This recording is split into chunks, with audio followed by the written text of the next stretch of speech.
Yeah. Ice my neck, start my ride, I head out. Not a road, I don't know, I done been there before. I got ties with the mob, so I'm good where I go. That's just something you should know. Stacking up the money like right now. Shorty came to visit in the nightgown. When it's over long, tell the pipe down. I need a whole bowl like a rice house. Colder than the winter with the ice out. Right now I'm smoking, writing lyrics in a lighthouse. Ooh. I ain't in the mood for the convo. Ice too wet for a drop. I hit it in the morning like Alonzo. For the ones that can't stand me, grab a chair, bro. Birds like a scarecrow. Jimmy Slim got the scope with the red boat. Shoot till he get enough. I found me a that I driving by the load. I remember I was broke, now I ran it up. They peanut butter trying to jam with us. Straightforward. So when a person is straightforward, says of a person, they're honest and frank. And then the synonyms would be honest, frank, candid, open, truthful, sincere. And I don't know what could be more attractive than somebody who's open and honest with you. Straightforward with Strip. Fishbowl Radio Network, FBRN.US. You are now logged on to Straightforward with Strip. Catch the live show every Thursday at 3 p.m. Central. And follow me on all social media platforms, YoungStrip702. If you're watching this on YouTube right now, subscribe to the channel, hit the bell, be notified every time I upload something crazy, something wild, and something straightforward. We're right now in the studio with an amazing guest. I like to call her the celebrity chef, Miss Sonya Dorsey. What's going on? Hey, how are you today? I am fantastic. Thank you so much. I'm glad you can make it. Did you find the place okay? I found it okay. I just didn't find you okay. Hey, again, that's my mistake. You know, I travel to the station every day, so I guess I just automatically assume everybody knows where they're going whenever they get here. That's my bad. But I thank you for coming to Straightforward with Strip. You being the celebrity chef, I want to get right into it. What got you into cooking? It's a family thing. It's like it was survival for us back then, but then it became something to make money for me now. So I just love to cook. Cooking is therapeutic for me. Yeah. Okay. Nice. So you said it was like a family thing. So yes. You grew up cooking. I grew up cooking. Both grandmothers were chefs. One was a pastry chef. The other one was a culinarian. So I've always had an advantage over other people because I learned both sides early. Yeah. Okay, that's nice. And where are you from? Shreveport, Louisiana. Really? Mm-hmm. Oh, man. So y'all got that good cooking down there, huh? Good cooking. That's what's up. What's up. And so you have a brand now. What exactly, is the name of the brand and where can we find it? We have three. We have Sauces, Sonya Spices and Sauces, and they can order, the spices and everything online at saucesonyaspices.com. We have Definitely Dorsey Designer Cakes and Catering, and that's where we cater and we do designer cakes. And our new thing is Auntie Dimple's Old Fashioned Tea Cakes and gourmet cookies. Man, that's awesome. And, me, I'm originally from Las Vegas. I'm not, familiar. Yeah. Okay. Yeah, so I wasn't really familiar with tea cakes at first. So what exactly are tea cakes? Because they look like big sugar cookies to me. In essence, they kind of are. I guess if we were in England, they would call them biscuits. Biscuits. So yeah, but most people have them with like tea and coffee. It's kind of a breakfast cookie that's not real sweet, but it just has that, I don't know, I guess you call it a morning flavor. Yeah. But what I did was I took the old-fashioned, old-school recipe and I brought it up to 2020. So man. Yeah, they're amazing. I brought you some. I brought you the blueberry kind. Hey, if you're watching right now on the Facebook Live, I've definitely been checking them out because, like I said, I thought they were huge sugar cookies. And as you can see, I'm not the fittest guy. I enjoy cookies, so that's what's up, cookies man. Make you happy. Yeah, I appreciate that. So you got the Saucy Sonya spices and seasonings. Mm-hmm. How did that come about, and what kind of different seasonings and spices do you offer? No, we have tons. I was I catered for Drake, and he was like, man, I've catered for like the Drake, like really? Skin Degrassi, yeah. Man, that's what's up. How did that, come about, and what exactly did you do? Was it his birthday or? I cater a lot of their parties and after parties, me and my husband and I, and a lot of people don't know it. A lot goes down in Dallas. Yeah. There are a lot of parties, and so a lot of times we have to sign a non-disclosure, so we can't like post, I'm here with Drake and they're partying and the strippers in the back or whatever's going on. So, but he was out, you know, and him and just a lot of people was asking me like, what do you season your food with? This tastes so amazing. And I'd be like, oh, it's just some seasonings that I put together. And he told me one time, he was like, man, you sitting on a gold mine. Like, you Drake told you this? Yeah, he told me that. Man. He was like, because I was even talking about like changing my hair, and he was like, so that's you. That's how we know you the chef with the green hair. Yeah. It's like, you don't ever let people change you, but you sitting on a gold mine with these seasonings. And I want to say, well, you need to invest, but I didn't say it. Right, go ahead and get that OVO money. You right. know? And so I just, you know, Keith and I, we was like, you know what, that's a thing. Like there aren't, I don't know of many, if any, BOBs that are doing a seasoning line, but like we going for McCormick. Like we do waffle mixes, biscuit mixes. We have meatloaf mixes. We have fajita taco. It's not just seasonings. Like we have tons of seasonings, but we want to go over, above, and beyond. We want to go for the throat. And I want to say personally, I'd like to thank you for that, Chef Sonya, because no lie, no cap, as y'all are saying nowadays. I was in the store looking, and I was asking my son's mom even. I was like, man, where are like the black owned seasoning and spices at? Like literally, I said that verbatim because we're going down the aisle and we even see things like Uncle Ben's and Zatarain's. But I was like, man, those might be black owned. You know, I looked it up and they're owned by McCormick, which McCormick is owned by white people. Exactly. So I was like, dang, they even got us with the Uncle Ben's and Zatarain's. That's right. I thought that was people black don't know owned. that, but yeah, that's true. Yeah. So I researched them. Really? Yeah, that's why I'm going for them. Ah, yeah, like man. everything that they make, I literally went to the grocery store. I was like snapping. Everything that they make and everything that they make, we gonna make. Man, and you know what I'm saying? It's black owned. So if you're listening right now, we're on Straightforward with Strip with Chef Sonya Dorsey, celebrity chef and caterer, and we're talking about these spices, and it's Saucy Sonya's. SaucySonyaSpices.com. They are vegan friendly, they are kosher, they are vegetarian friendly, no salt, low sodium, no GMO, and no MSG. That's amazing. All natural. And where can we get it at? SaucySonyaSpices.com. Hey, simple like that. SaucySonyaSpices.com. And now you have another brand, Definitely Dorsey. Definitely Cakes. Dorsey. That was actually our first business we had when we moved out here, and it's Definitely Dorsey Designer Cakes and Catering. Yeah. We do designer cakes and we cater. Man, So okay. me and my husband are both the chefs. Yeah, and I was gonna ask because you mentioned your husband, and I've seen him a few times. Y'all are like a tag team, you know, double thread duo. Oh, like yeah. whenever y'all pump these cakes out and these creations and everything, I wanted to know. So whenever y'all first met, was he into the catering cooking? Nah. He wasn't into cooking. Just by him watching me, and I kind of started pulling him into doing a few things, and he was like, okay, I like this. Then I found out he was hiding a secret. He could actually cook. What? So I was mad at him. I was like, dude, like you had me cooking for you this whole time, and you can really cook. Oh man. And he likes doing sauces, so he went and he got his chef certifications, and then I trained him. So now he a beast. Oh yeah, he is. That's great. awesome. And so do you do like more like public or widespread training, you know, maybe for like at-risk youth or at-risk teens who need to pick up a skill or a trade? I was doing, I worked for the past 2.5 years. I was at a nonprofit and I taught their culinary program.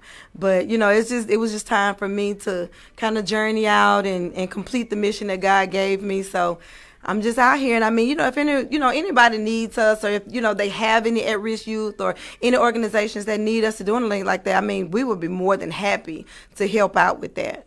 Okay, that's dope. These children need to know how to cook because they can't these days. Yeah. Hey, I'm not gonna lie. I'm one of them men. Women ask me all the time, like, "Can you cook? Can you cook?" And I'll be honest with them, like, I'm not Chef Sonya Dorsey or Chef Ramsay level or anything like that. I'm one of them people, like, I can cook to eat to live. You know what I'm saying? Like, yeah, I'm pretty good at following directions, but in the kitchen, throwing it down with the whisking and wasping and all that, nah, I can't get down with it. So, under your brand and, you know, your repertoire, do you have a favorite that you like to make, like a dish or a cake or a dessert? Italian food is my favorite, and I always go back to that, and people be like, an Italian person? I mean, a black person that loves Italian cooking? Yeah. I do. I am a pasta and sauce girl. I Really? love pasta. I love sauce, but I love creating my own sauces and just, tweaking pastas to kind of bring them to a more multicultural type flavor and everything. So that's what I love to do. Hey, that's what's up, because I was on online one time and I don't know if it's in California or maybe Florida, but it's one of those beach states, and it's a Chinese restaurant it's a black-owned Chinese restaurant. Oh, wow. Yeah. I love it. All right. Okay, Black-owned that's Chinese different. restaurant. Heck yeah, man. That's pretty dope. So we got the Definitely Dorsey Cakes and Catering, Saucy Sonyas and Spices. What else do we have going on in your world? We have Auntie Dimples, old-fashioned tea cakes, and gourmet cookies. Nice. And are you doing this out of like just experimenting with different things, or is No, I is know the what I'm doing. Yeah.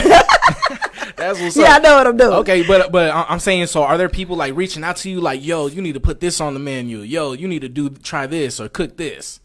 I mean, everything that I cook is, I pretty much have, menus, but if people like request something, then I'll kind of, see what it is and see if it's something I already know how to do. But for the most part, man, if they tell it to me, I can do it or I create it. That's pretty awesome. And you said, a lot goes down in Dallas, and your services are requested a lot with the catering and the cakes and the food. Has your brand or your businesses taken you out of state or out of the country? Not yet. I've been requested to come to Tennessee. Atlanta, just different places like that, but we haven't gone out the country yet.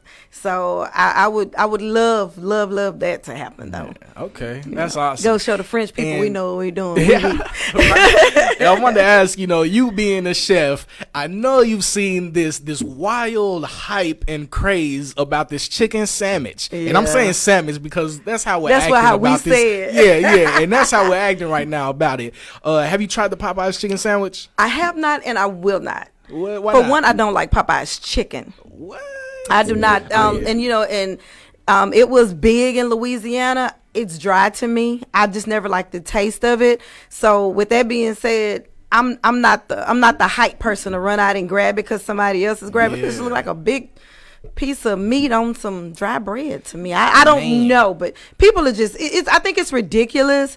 Like I passed by Popeyes yesterday not even knowing it was a Popeyes, and I was like, they must be giving out something free. And I looked, and it was a Popeyes, and I'm like, come on, people, let's get real. Yeah. I mean, support a B.O.B. like you supporting this sandwich. You feel me? Because the numbers are crazy. Whenever they first rolled out with the sandwich, like I said, I had ate the sandwich like 2 months before it got all crazy and hyped up and sold out. And I'm not gonna lie, Sold out? Yeah. Whenever Whoa. it first came out, it was like months ago, and I guess, Black Twitter got a hold of it, and mainstream media, social media, everything got a hold of it. And that's when like the buzz started popping. Yeah. And they said, man, Popeyes raked in like $23 million, like in just that little amount of time. And I seen a lot of people on social media like, yo, like, why don't you support your friends like that? Why don't you support other businesses like that? And I honestly got to agree, like this Popeyes chicken sandwich, it kind of freaks me out how people have been acting. There was a man in Maryland got stabbed to death. I heard about that. That's just like 2 days ago, right? Yeah, it might have been like 2 or 3 days ago. Yeah. Heck yeah. And I'm like, I don't know, of course the media is going to be like, yeah, he got stabbed over the sandwich, or, we don't know what exactly happened, but just the fact that they had a story to make like that, like there was an altercation at a Popeyes location, somebody ended up getting stabbed and killed.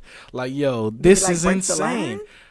Huh? Did he break the line? I don't know. Hey, and there was another video, like somebody was trying to cut in the drive-through line, and I'm talking this lady scraping the whole side of her car. She's like bumping into another car that's in the line. Yeah, and I'm thinking like, when are we as a people gonna sit back and look like, this is kind of weird. This is kind of program-ish, kind of like one of those movies like 28 Days Later. Right. Like it was kind of like zombified to me, and I thought it was crazy. That was one of my takes on this Popeyes thing. When are we gonna wisen up and think, why are we crazy like this? Why are we so programmed to follow what we are seeing is popular or seeing that's mainstream? I kind of feel like it's a group of like 6 or 7 old white guys, and they're in this office and they're like, okay, what are we gonna make people go crazy for this week? And then he puts something out, and then bam, we just like something switches in our head, and we're just like, yes, go to it, crave over it, hype it up, fight people, kill people for this. I thought that was weird. Like, and I've spoken with people who haven't even tried this chicken sandwich yet, and they're like, it's crazy because for some weird reason, I'm craving this sandwich now. And I'm not. Man, well, that's cool. That means you're immune to the programming or the waves they're putting out there. Right. Well, I don't know if you remember, but they had, I don't know how true it was, but there was this video, black and white video, that was going around, and it was a group of white people, and they were like, this is what, if you want to entice the black man or the black woman, go, they buy this and they buy that, and we're more apt to buy the more expensive clothes and the more expensive shoes and stuff like that. So you saying that kind of like, oh, okay, I remember that video. That was kind of weird. Like, man, the black community were buyers, and I kind of feel like, it's cool. Spend your money on whatever you want to spend it on. You worked hard for that money. Do what makes you happy. But I kind of feel we need to start putting a little more in the forefront of our minds how we're coming off to society, to the general public, and as we come off in a whole. I was speaking with somebody in the store last night, and they were like, yeah, like, I seen what you put on social media. Like, why you be going so hard for this person or that person, you don't even know them. And I'm like, man, if they're black, me being a black man, I feel like it's our job to like kind of check each other to make ourselves be better. Right. Because anytime, somebody posts a video or you're out in public and you see some black people acting up, you see them stares and them looks they get from non-black people like, oh my gosh, look at them. They don't know how to act, or, them generalizations. Right. So I try to combat that whenever I can. So yeah, that's awesome. You have no interest in that Popeye sandwich. I don't have any. Have you had Chick-fil-A? I don't eat them either. Nah. Oh, okay. I feel you.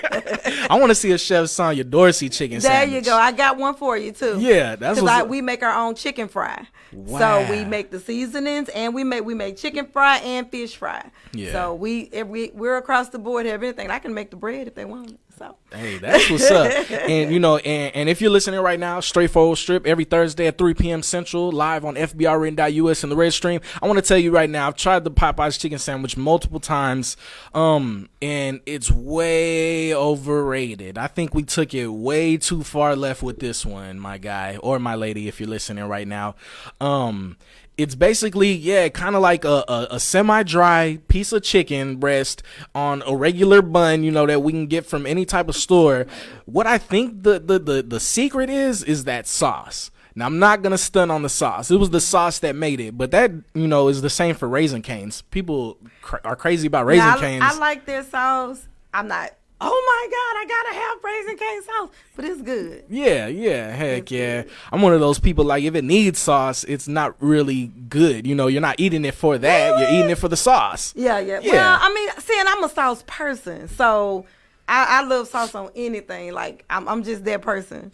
Yeah. Not that I need it for it to taste good. I just like sauce. Oh, okay. I dig it. That's the Italian girl in me. Man, yeah. Hey, people get mad at me whenever they like invite me over to eat or something, or whenever they cook for me, because I am the same way. I gotta put some sauce on it. Like, I've had people cook something for me, and like, especially if it's a meat or something like that, barbecue sauce is going on it. Like, for real. Like, man, my son's mom, we used to get into it all the time because she would cook something, and I would always want to put it on some bread with barbecue sauce. Like, that's just the kind of man I am. So I dig it. Sauces and seasonings, it makes things better. It does. For real. I watch all these cooking shows and people like, yeah, just put a little salt on it. I'm like, what? Nah. Some non-salty sauce. Straight up, man. We're in the studio right now with Chef Sonya Dorsey, owner of Definitely Dorsey. Yes. Right? And Saucy Sonya Spices and Seasonings, which is at SaucySonyaSpices.com. Yes, sir. For sure. And we got the Auntie Dimples. Yeah. Is that like a real auntie you had, or is this like a... So Auntie Dimples is actually my daughter, my oldest daughter. She has really, really beautiful dimples. And I wanted to nickname her Dimples when she was little, but for some reason it didn't stick. Yeah. So when we were looking for names for the cookies, I was like, we got to have an old-fashioned name. Yeah. And I said, can we use her? It's her face is going to be the logo. And I said, let's call you Auntie Dimples, and she likes it. So doesn't that sound like an old grandma or old auntie that make cookies? Yeah, that's why I asked. I was like, is this really somebody like related to you? Like, I can believe that. Yeah, you have an Auntie Dimples. I know. That's what's up, yo. Something else that's been going on, people been going back and forth about that I wanted to bring up right here on Straightforward with Strip, because we got to keep it straightforward with all the latest topics, and we're keeping it 1,000. The situation with T.I., Clifford Harris. So he's been in the media a lot lately because supposedly he was in an interview and he said that his daughter, he schedules her gynecologist appointments every year specifically to make sure her hymen is intact, to make sure that she's still a virgin. And in his words, because men don't want to fool with virgins. Yeah. And a lot of people had things to say about this, Yeah, that's a little weird. that's a little yeah. Weird, and yeah, you being a woman. How old is she? That's a good question. I'm not even sure. Hey, if you know how old T.I.'s daughter is right now, tap in right now on Facebook Live or hit me up on YouTube or in the comments. We're on Straightforward with Strip. Let me know, how old is T.I.'s daughter? Yeah, I don't know if I think that's appropriate. I think her mom should be. I mean, it depends on how old she is. She should be scheduling her own appointments. Before that reason is kind of awkward for me. Yeah. I just don't know why I would want to know that if I was somebody's dad. Straight up. I kind of feel like a lot of people are outraged about this, and a lot of people have something to say about it. Some people are in support of it. Some people, I've seen people online saying T.I. needs to be brought out back and shot. And I'm like, yo, this is kind of extreme. But yeah, like I just don't think that that's appropriate. And me being a mother, I just think that there are some things that dad talks to sons about, especially those type things. I just feel like that's to me it's inappropriate. I don't think that that's his business. Yeah. If she's grown, and if she's not grown, then her mom should be dealing with that and not him. Yeah, like I want to know like what Tiny thinks about this, or like Right. why she isn't like intervening, But why or is he she so? is. Yeah, and that's something a lot of people have an issue with because T.I. he has openly said that like he's somebody who's lost his virginity when he was like 10 or 11 years old. Oh. He has multiple kids, and he isn't like the most celibate saint in the world. So for him to go on record and make these statements and say he goes to these lengths to schedule gynecologist appointments to make sure his daughter's still a virgin, there's a lot of women that have had an issue with that because when they talk about the hymen being broken and everything, I learned that a woman's hymen can be broken for anything, not just sex. Yeah. And fall off a monkey bar or something. Yeah, or get hit in the stomach by a soccer ball or something like that. So I think he's definitely being a weirdo with this. But then I am also on the other side of the spectrum. Okay, shout out to Devon Butler. She said her T.I.'s daughter is 18. So yeah, she's definitely grown, and it's definitely weird right now. Not to do that. Yeah. Yeah. Now Okay. I'm feeling weird. I'm like, I'm covering myself. So yeah, she said she just turned 18 a day ago. So she's grown now, and that kind of crosses the threshold of it being weird now, Right. because this is a grown woman, and you're scheduling her appointments to check on her hymen. Like, first of all, I kind of feel like we've seen overbearing parents have the opposite effect on their kids. Right. Like I've dated women who grew up in a sheltered home, and then whenever we got together, boy, they was buck wild and about anything, just Right. because they were so sheltered and so strict on, and everything. And then, there are those parents who like really don't give a damn what their kids do, and sometimes they grow up fine. Right. So that's why I said I was kind of on both sides of the fence. Like, one, I think it's weird, but two, if that's like how he feels being a good parent is, if we think it's wrong, maybe we need to have like a coaching and counseling session. I feel like we're not seeing enough of that. Like, when somebody does or says something we don't like, we get outraged and we're ready to cancel them, throw them away, say they need to be shot, instead of just checking them like, hey, I don't think that's really how we should be doing this. Right. And still like give him that credit for wanting to be a productive parent. Because if he was doing the opposite, him being a black man, we already know he's a deadbeat, he's this and that. So it's kind of like, man, how do you feel on the parent situation and him being a Right. black dad and his parenting right now? Well, I mean, I've always looked at him and thought that he was a great dad. I'm not going to let this one thing take that away from him because what we see. He's in the kids' lives. He does a lot, of activities and, wanting them to be good kids. So maybe this is just his way of exercising fatherly protection for his daughter. I don't know. Yeah. I can't say anything good and I can't say anything bad. I just can say I don't approve of it. Yeah. As a mother and as a woman. Yeah. That's what's up. And then, my background, I was molested by my father. So me looking at that, it's like, oh my God, what in the world is this?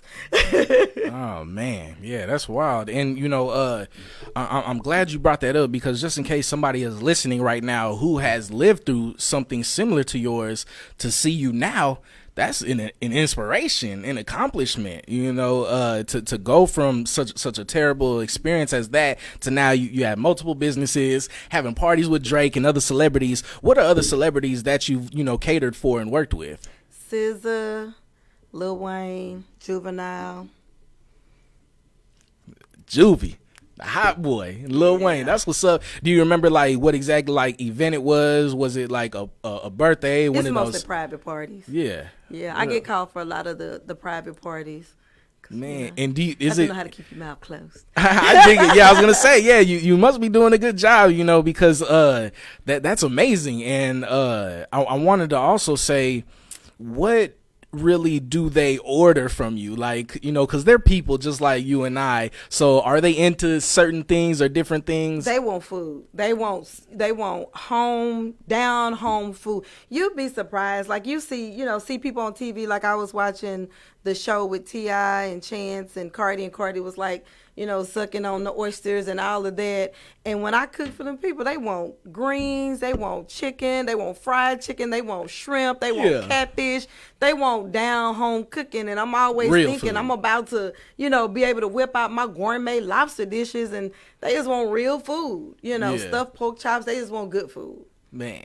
And you'd be surprised. I'm telling you, they don't eat as healthy as you think. And you see them, I'm all fit, and I'm like, child, them people won't eat fried chicken. Right, yeah. Because me, I'm even one of those people. I'm like, man, what do these celebrity people and these famous people really eat regular on a daily basis? Food, unless DJ Dove, she was a health fanatic, I guess, because she was going through all of her transformation and stuff. So she ate really healthy. Yeah. But on the flip side, you get Wayne and Juvie and all of them, and they want what we had back home. Yeah. A lot of catfish, French fries, and I ain't talking the French fries out the store. You gotta cut them. Yeah. So yeah. That's what's up, yo. And you being from Louisiana, have you heard of the grocery store right here in Arlington, New Texas Orleans?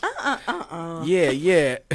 I had them on the show. That's and the owner, her name is Chrissy, and she's from New Orleans, and she opened up Arlington's first black-owned grocery store. So it's somebody for real. It's not like a it's not outsourced or anything like that. Yeah, well, I'm gonna have to check them out, because I haven't heard. Yeah, and it's pretty cool. I would think it'd be cool if I were from New Orleans, because she has, she stocks her shelves with a lot of, New Orleans staples. Ooh. Different foods and things that are accustomed to New Orleans that people out here from New Orleans couldn't really get. Okay. Heck yeah. So yeah, you should check them out. Yeah, I need to check them out for my gumbo, especially because I have to order my blue crabs from Louisiana, so she may have them for my gumbo. And what's awesome about her, shout out to New Texas Orleans right here in Arlington, Texas. She works with a lot of other black-owned businesses, so you can get your spices on her shelves, get your cakes and everything. Heck yeah. Right, yeah. It's Chrissy over there at New Texas Orleans right there in Arlington, Texas. Check her out. If you're logging on right now, it's Straightforward Strip every Thursday at 3 p.m. live. We stream from fbrn.us in the red stream, or if you're watching this on YouTube, subscribe to the channel, hit the bell, be notified every time we upload something. Views and all that really don't matter. So let's go ahead and keep subscribing and commenting on the videos and see what they do. We're right here in the studio with Chef Sonya Dorsey. Definitely Dorsey Cakes. Where again can we find that? SaucySonyaSpices.com, or you can email us at definitelydorseyevents@gmail.com. I got so many businesses, I don't remember them all. Yeah. Hey, but that's awesome, to have multiple streams of income. That's definitely one of the goals. Are you familiar with Nipsey Hussle? Fan of Nipsey Hussle? Yeah. I'm a big advocate of, you know, his message, his movement, and I'm glad to see a lot more of that happening. I read an article the other day. They said that Dallas Fort Worth is one of the leading cities in black-owned and minority-owned businesses. Yeah, and I think it was like MasterCard or Visa, one of those companies. They did a survey in like 2017, and they said that like 95% of the minority-owned businesses and entrepreneurs are black women. I can believe that. I can believe that because a lot of the networking that I'm getting, it's all black women. Like, Really? I'm talking probably 90%. That's awesome. Yeah, because I wanted to ask you, you know, you being, you know, a business owner and having your own brands and everything, whenever you get in contact or encounter other business owners and black-owned business owners, what is that energy like? Do you see a lot of pushback, or is it cooler than I think, you know, like not as competitive, but more just networking and helping each other? It's not as competitive as long as it's not what you're doing. And that's a problem that I have because I talked to this group of women one time and I told them, I said, look at this.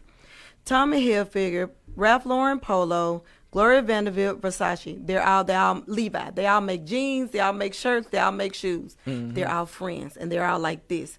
When you see a fashion show, you don't see just one designer. You see all of those designers, and all of those designers push each other. Then why can't we do the same thing? You'd be surprised of the cake designers who are, if they see me, I've seen a cake designer when I was out to eat and I spoke and they turned their nose up at me. Really? I was like, okay, sis. I mean, we're good, you know? Yeah. Or if you like something they post, and I like a lot of it because, you know, the work is beautiful.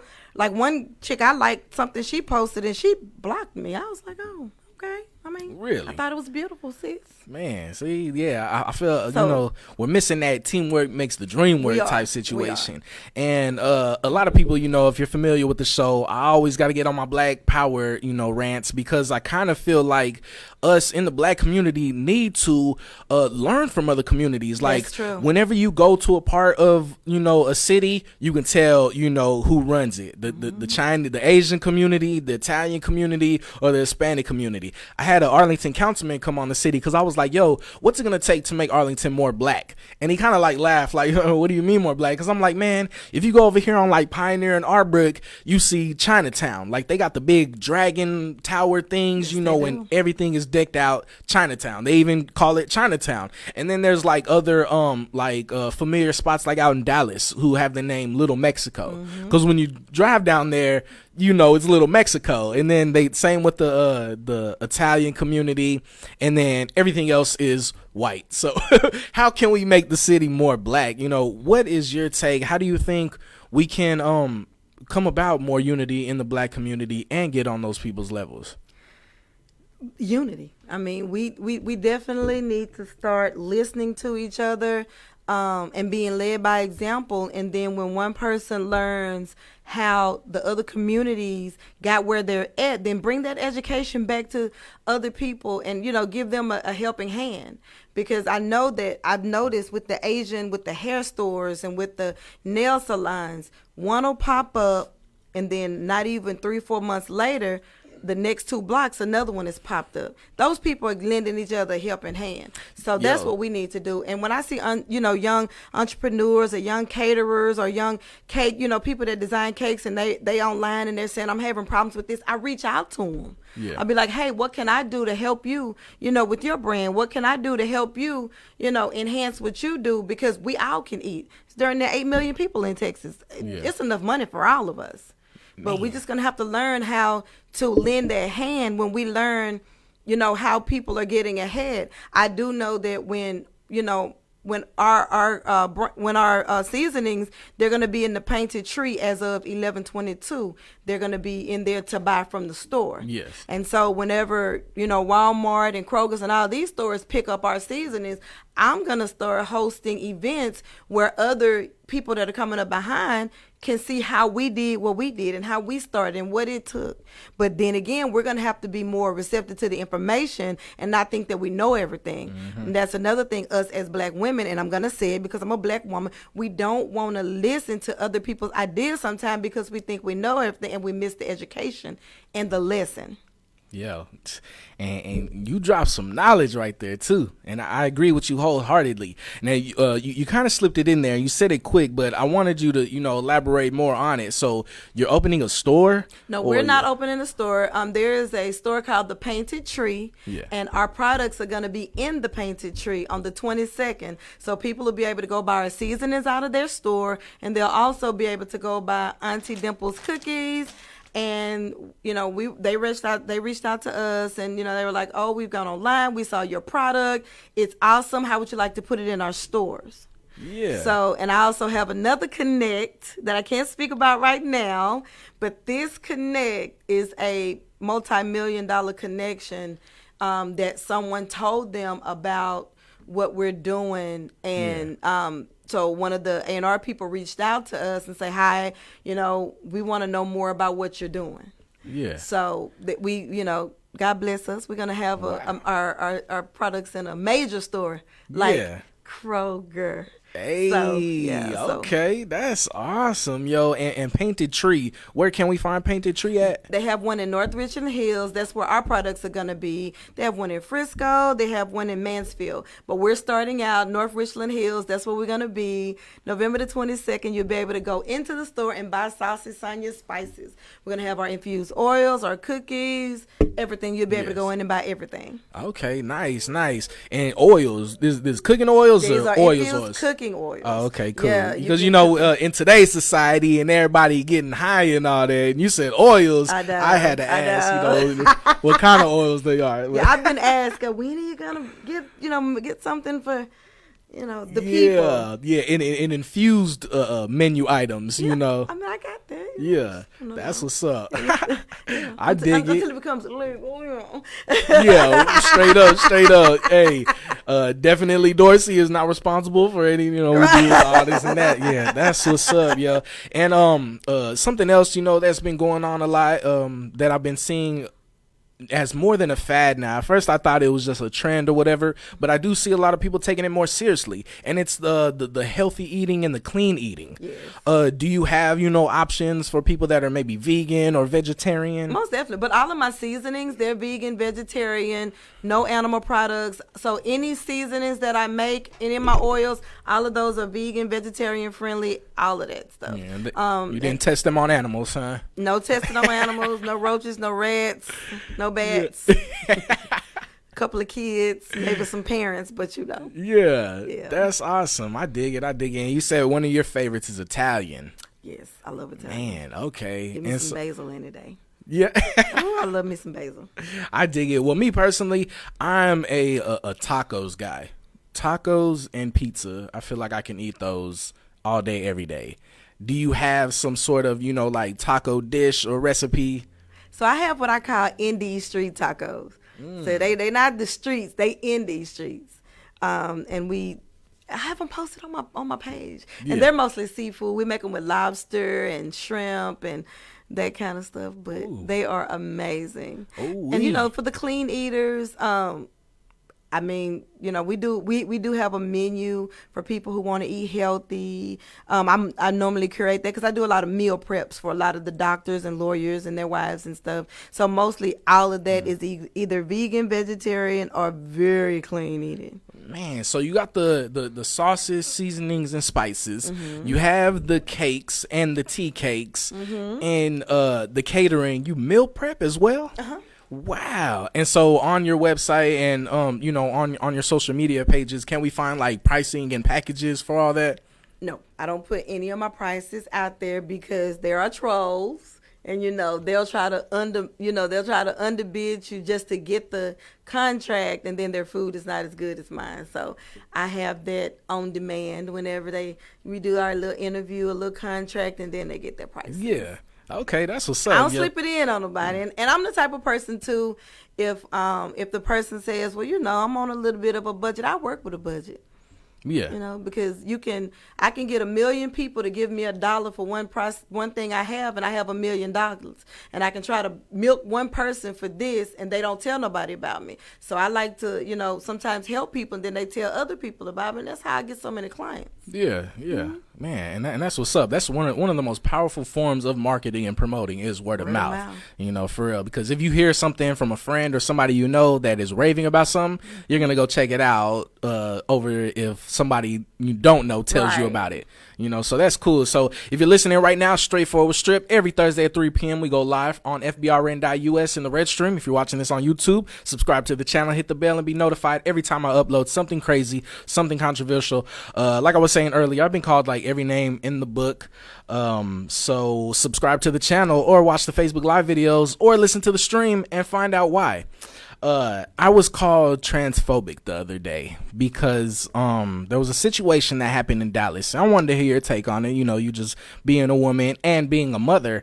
There was a boy in Dallas whose parents were divorced, right? And whenever he was with the dad, he was a regular boy, wore boy clothes, and did, boy things, I guess you would say. But whenever he was with his mother would put him in dresses and wigs and even registered him in school under a girl name. And the dad was like, why does mommy do that? And he was like, because mommy says I'm a girl. Mommy says I'm a girl. He was like, do you want to be a girl? And he was like, no, I love girls. And so the dad had to go to court to fight for, parental rights because the mom wanted to start their son, who was 6 at the time, on transitional therapy and possible hormone blockers.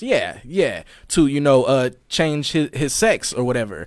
You being a mom, what is your whole take on, kids wanting to transition or parents wanting their kids to transition, thinking that they should be the opposite gender? Well, I mean, it's a choice. I have nephews that are transsexual, and I don't feel that it's appropriate for a parent to choose anything for a child. I just don't. I mean, if it's something that they feel that they need to do for them, then I'm all for. But it has to be what they want. Not and a 6-year-old is not old enough to make that decision. So no, I don't agree with that. But if they're older and if it's something that they feel like they want to do, or if that's the life they feel like that's them. Yeah. I don't have anything against it as long as they understand what's going on. Yeah. And it's not beat into their brains, as I feel like sometimes society is doing it, because then you're changing a person's mind about how they are, and that's not a decision that they're making for themselves, and they grow up confused. Yeah, and that was my whole take on it. A lot of people saying I was transphobic, and I said something about the trans community and the black community, because I honestly felt that like there was a time where people were focused more on trying to make people of the trans community feel better, but we're forgetting about all the hardships and injustices that are still happening against the black community. And then, I was educated and enlightened that there are a lot of black trans people that are fighting, for social justice and everything like that. So that's awesome. And if you grew up and your name is Jim and you want to be called Susan or Sue, whatever, I'm cool with that. I dig it. Yeah, I just had an issue with, them trying to get the mom to do this to the kid, because the kid is in video saying, mommy says I'm a girl, mommy says I'm a girl, not I want to be a girl. That's what I want, right? Yeah. And as long that's what I'm saying. As long as it's what their choice is. My daughter, when she was 18 or 19, she came to me and she said, Mom, I like girls. And I said, why? And she, she gave me her whole spiel. I said, I'm okay with that. As long as it's your choice, as long as you're not following a trend, as long as you're not, doing this to make somebody else happy or to be a part of a crowd, then I'm okay with that. Exactly. And she's 32 now, and, and we just, we have a good time. I mess with her a lot about it, too. Because it's just what I do. I'm a mom. I got to do that. Heck yeah. Yo, and that is amazing. Like, your daughter is 32. Mm-hmm. Wow, you don't look older than 32. I'm 51. Wow, that is amazing. Yeah, hey, that's what's up, man. Shout out to you, and like they say, black don't crack. This is amazing. I'm it's like, yo, your daughter is 32. Yeah, but yeah, that's what's up. So yeah, that was my whole statement, my whole issue on that, and I don't think it was that makes you what is it, transphobic? Transphobic, yeah. It's not that doesn't. I mean, I just and that's another thing. I don't feel like because I have an opinion, I should be forced into a box because that's my opinion. Man, yeah. And another thing I thought was weird, and I said something about it because so the company Always that makes tampons and lady products or whatever, I'm not sure if you saw, but they had an issue with the logo. I did. Yeah. So you being a woman, what is your whole take on them stripping the symbol of femininity or whatever so trans men and women feel more comfortable? Okay, so let me tell you how ignorant I was. Yeah. I was like, and I asked my daughter, I was like, why is that a thing? Like, they don't bleed. And then my daughter was like, Mom, you forgot about the women trans. And see, in my head, because they were my nephews that are my nieces now, I keep forgetting that it's still another spectrum of it. And so she was like, that's why. And I agree with it. I just don't think that anything should change because anybody's feeling some type of way about it. But I guess I didn't realize in my head that those were girls transitioning into guys, and that was the problem. Yeah. So and I was one of those people too, because I was like, so what are these ignorant. dudes mad about? But they were like, nah, it's the women who are transitioning to men, but they still got women lady parts. Right. And my daughter was like, I was like, oh, okay. Yeah. So I just don't think that, I mean, why is that being taken away? Like, what is that changing? Yeah. If they're going to be men, then that's on that. They're men and they not caring about the lady parts. I don't know. Yeah.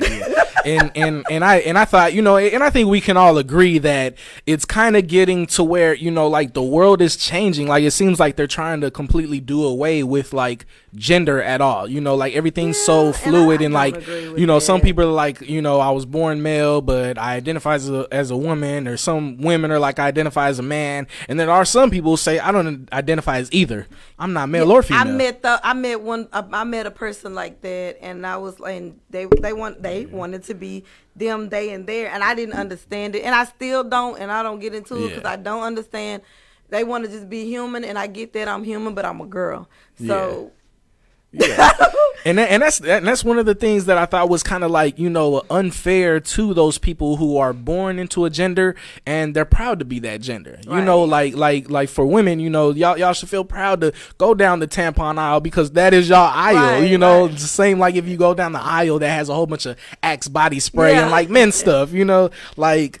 I don't know. I always thought, male, female, call me old fashioned, whatever. Yeah. Speaking of old fashioned, there was something else that's been popping up. Everybody's been talking about it, and everybody has, differing opinions and statements about it. The situation was a video of this woman who went to a school and beat the mess out of her 6-year-old first grader kid. I guess he was acting up in class or whatever. And she's all in his face, cussing him, calling him in this, in that, in his face, yoked him up, whooping him and everything. And like the teacher and administrator and all the classmates and everything are around.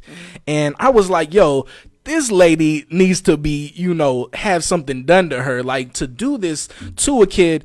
And, it's child abuse. But there are a lot of people like, oh, nah, parent your kid how you want, this and that. And I'm one of those people. I've only been a dad for 2.5 years now. But whenever things start to be illogical, that's when I have an issue with it. One of my homeboys was like, yo, I'm not anybody to tell you how to parent your kid. And I said, nah, bruh, if you're sitting here conditioning a psychopath, somebody needs to step in, man. Because if you saw this video, she was going in on this kid. And not just the whooping, because I got one of them whoopings. Like I said, my father is black, my grandma's black. I lived with my grandma for a little while, so I've had that old-fashioned black grandma whipping before. Right. Like it ain't no pop on the butt. It's wow, you know what I'm saying? So I done got my butt tore up many a times growing up, and I feel like it doesn't need to be done that way. I see a lot of, and I don't know if it's because technology and social media and everything, but people are whooping and abusing their kids on camera.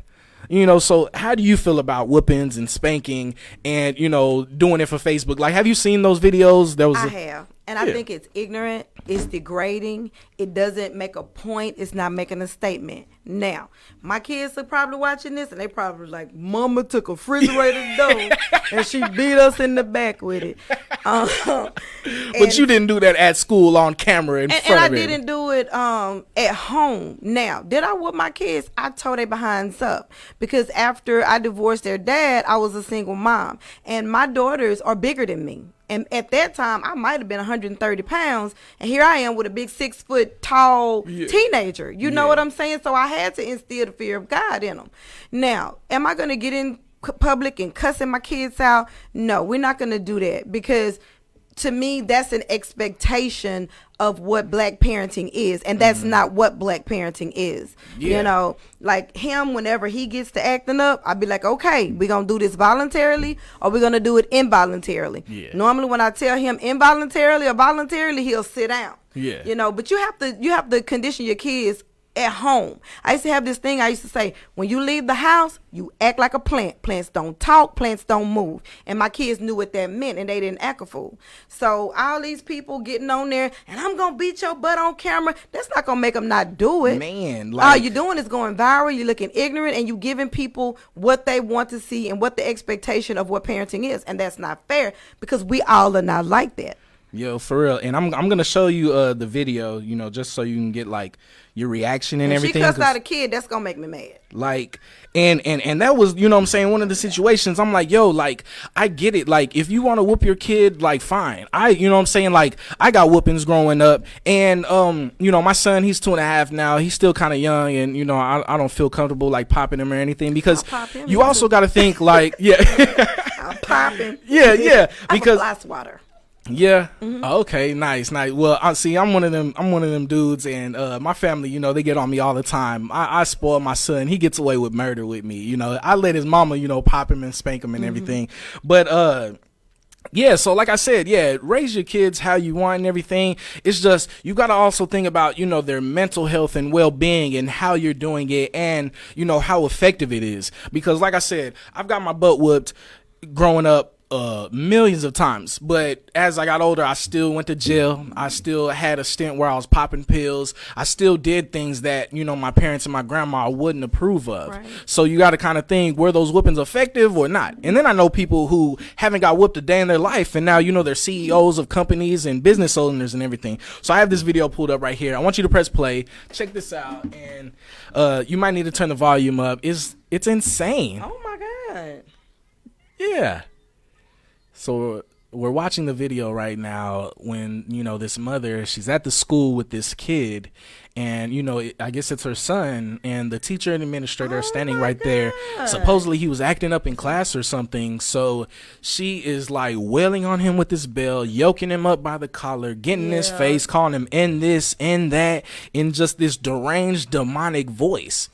And you got to think a lot of people are in support of this mom, but you're not thinking about the emotional and mental well-being of this child to go through something like this, you know, in public. Got me scared. Man, in front of everybody. Like, you see, like, she's all in his face. Who's recording, and why are we recording? Yeah. You know, and that's a whole nother issue. Like, the person recording this, like, man, y'all need to be arrested. This is child abuse. I don't see where they could have thought that was okay. Yeah, like, no, I don't agree with that. That was ignorant, and no, man, that was a bit much for me. Yeah, there was another situation where this dude, I guess he caught his nephew like on Facebook, you know, like gang banging or trying to, you know, be a gangster or whatever. So what he do, like, his nephew came home from school, he turns on the Facebook Live and he starts whooping his ass, talking about, you gonna tell all them people on camera you don't gang bang, you don't do this. I remember that one. Yeah. And then like a week later, the boy is shot and killed. Yeah. Like gang violence or something, you know what I'm saying, going on. And I'm like, that's because you put that out there, you know? I think it's wild. I think it's crazy. As my son gets older, if he steps out of line, you know, I might have to, you know, pop that behind or pop that hand or whatever. Yeah, he about to get it. Yeah. Well, we just got to think about, you know, yeah, like when, where, and how, you know, and yeah, like you said, the expectations of black parents. That's something that kind of, you know, got to me because she's a black woman, and this being on social media, it's gonna be so many people of different races and colors watching this and getting this idea and this notion and this generalization perception of black women. Right. And I think, that we're loud, ghetto, and I get that so much. And that's why sometimes I love my hair, but I hate when people look at me, because the first thing I had somebody walked up to me randomly. Hey, where I can get that bud at? What? Well, because I have locks. Are you serious? You know, and we were interviewing a director for a position. He said, I bet you're loud. And I said, well, why would you say that? I'm interviewing you for a job. Why would you say that? Because I'm black, or because I have locks, or because my hair is green? Dang. She's kind of putting it out there. Feeding into the generalization. You're feeding it into the generalization that all black women are loud, they're ghetto, they cuss and act a fool in public. I don't cuss in public. Exactly. I can get behind my door and do what I want to do.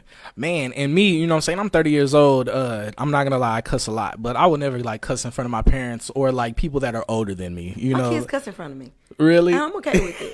And they'll say, Mom, I'm sorry, though. But they're really respectful. Now, but sometimes, they'll be telling me something, and then they'll be like... They just caught up in it, yeah. I've almost done that a couple times, and I feel like, my pops, or, my stepmom, anybody, they wouldn't trip or whatever, but I don't know. I guess it's just me. I still feel weird about it, because it's like, whoa, I don't want you hearing me talk like this, So we're in the studio right now, Straightforward with Strip, with Miss Chef Sonya Dorsey of Definitely Dorsey and Saucy Sonya's Spices Catering, Meal Prep. Again, can you tell people where we can find you and where we can order your services and check you out? SaucySonyaSpices.com, or you can email me, definitelydorseyevents@gmail.com. But go on the website, check our website. They're gonna love the names of our seasonings. Yeah. So okay, can you give me a few of them? I can. Buck ass naked. It tastes so good it make you get out your clothes. Yeah. And it's spelled Buck AZZ. Buck ass had to make it, Yeah. And we got booty butt cheeks. And it tastes so good, it make an ass out of our opponents. And we got Black Jesus. It tastes so good, it'll bless your meal. Oh, man, that's what's up. I like it. The creativity, the originality, it's awesome. Miss Chef Sonya Dorsey, I appreciate you coming to the studio on Straightforward with Strip. Having me. Heck yeah. And, before we get out of here, because I talk a lot and sometimes I talk too much, what is something, maybe a token or a nugget or anything that you want to leave with the listener right now?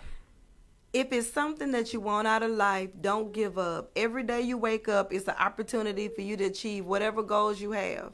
You got to believe in yourself, because nobody else will believe in you if you don't. Yeah. That's awesome, man. I appreciate you coming to the studio again. It's Straightforward with Strip every Thursday at 3 p.m. Central. We go live on fbrn.us in the red stream, or check me out on YouTube. If you're watching this on YouTube right now, subscribe to the channel, hit the bell, comment on all the videos. Let me know how you feel. Questions, comments, concerns, or idea suggestions, or show suggestions. Let me know. Feel free. And like always, I'll be black next week.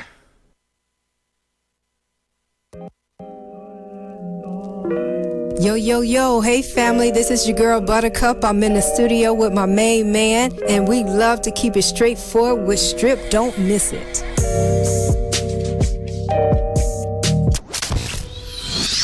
This is Marvin Sutton, council member for District 3, and right now you're keeping it straightforward with Strip. Hey everybody, this is Chrissy of New Texas Orleans, chilling on Straightforward with Strip. Hey man, it's your brother other brother show, baby. They also call me Devontae D. Peter, but look, hey, I'm keeping it straightforward with Strip. You know what I'm talking about? Yeah. What up, what does it do? Who is your crew, red or blue? Or do you wear red, black, and green like my brothers do? Banners on the scene, hot in the mud. Self-defense training, breaking down weapon systems, got a brother feeling bulletproof. But I do not want problems, rather solve them. Calculations, algorithms, absolutely. Hey, gooey guapping with your boy OG Poppy, the Tattoo Kingpin on Fishbowl Radio with my boy Young Strip,